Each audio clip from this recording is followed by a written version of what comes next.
On January 6th, 2025, the world was about to see Los Angeles in its beautiful form for the last time, because what was going to happen the next day was beyond anyone's imagination. On January 7th, at 10:30 a.m., a small fire broke out in the Palace Head area of Los Angeles. Unfortunately for the city, the day witnessed fierce winds and extreme dryness. The fire quickly escalated into a disastrous inferno. This was just the beginning of a catastrophic event for the city. Hours later, far from this location, the fire spread towards Altadena due to the strong winds. Soon, it reached Hollywood Hills, where the iconic signboard is located, and 9 different locations in Los Angeles were engulfed in flames.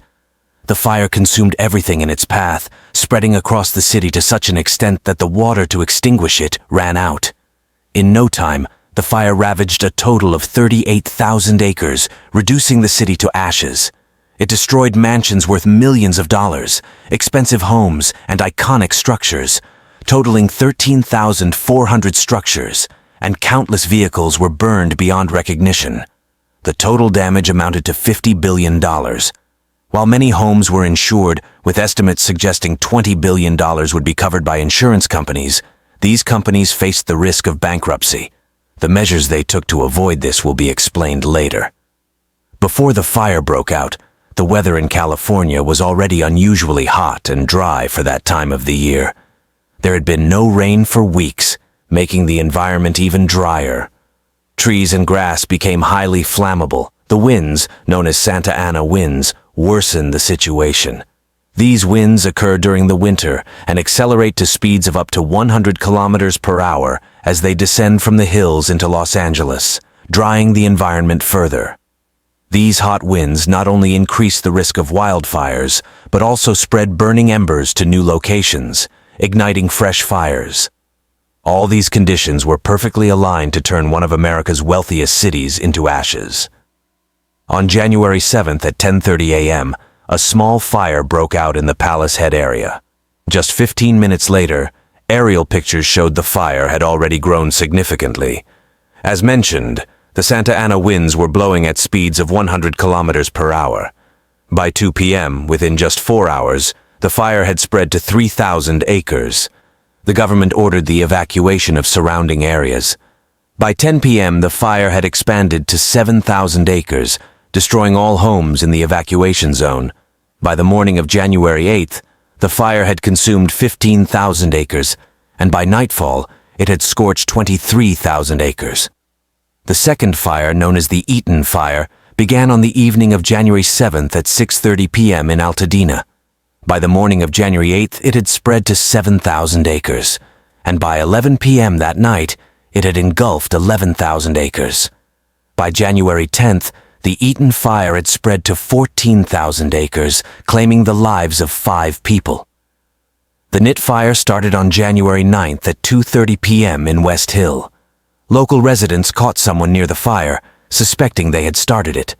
By 8 p.m., the fire had spread to 960 acres. By January 10th, it had consumed 1,000 acres, and by January 11th, a total of 1,052 acres were reduced to ashes. The Sunset Fire started on January 8th at 5:30 p.m. in the Hollywood Hills area, home to the famous Hollywood sign. This fire spread across 50 acres but was completely brought under control by January 9th. The Hertz Fire began on January 7th at 10:30 p.m. and spread to 500 acres by the next day. By January 11th, it had destroyed 800 acres before being contained. On the north side of Los Angeles, the Lydia Fire began on January 8th at 2 p.m., engulfing 400 acres. By January 10th, this fire was also fully contained. You might wonder how the fire spread so rapidly, reducing entire homes to ashes. The answer lies in the quality of construction. In Asian countries, homes are primarily built with bricks and stones, making them resistant to fire. Even if a fire breaks out, the walls remain intact. However, California is located on a major fault line and is prone to earthquakes. As I mentioned earlier, the region also experiences Santa Ana winds, which heighten the risk of natural disasters. Brick homes are rigid and prone to cracks or even collapse during such events. To counter this, Californians build their homes using wood, which is flexible and can absorb ground shaking. Even the grand mansions in the area used a significant amount of wood in their construction. But when wood meets fire, destruction is inevitable. Here's how the fire spread so quickly. When a fire broke out, the Santa Ana winds, blowing at speeds of over 100 kilometers per hour, carried burning ashes to distant dry bushes, igniting them. These bushes, in turn, spread the fire to rooftops of houses, which then burned down completely. From there, the ashes traveled further, igniting more bushes and homes. In some areas, the distance between houses was minimal, causing the fire to leap from one house to another. Since most homes were wooden, they were reduced to ashes. This cycle repeated across Los Angeles, spreading the fire to acres of land within minutes. Efforts to extinguish the fire involved deploying over 7,000 firefighters across California. Fire engines equipped with water tanks were used, but when the tanks ran out, they relied on water hydrants.